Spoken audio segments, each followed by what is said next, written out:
Gears of War was, without a doubt, the best looking game on 360, but it's about to be trumped by the sequel, giving us the perfect opportunity to go back and compare the original with the new king of graphics.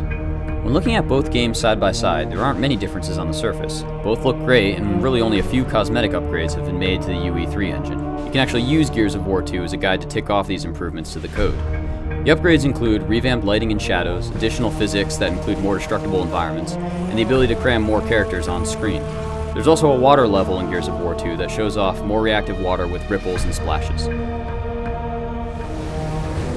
ever tell you how much I hate the water? The much-touted lighting improvements do not drastically change the game. Going back to the side-by-side screens released by Epic, it's difficult to tell the difference, and in-game comparisons don't help much. Even on the multiplayer maps that are exactly the same and have been re-released for Gears 2, Epic has gone in and changed the time of day or the season, so an exact comparison isn't really possible.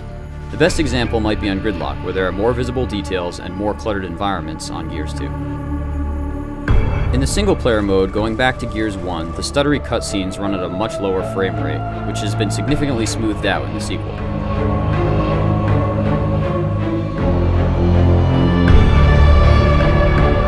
Also, the texture pop-in has been replaced by texture fade-in, which is much easier on the eyes.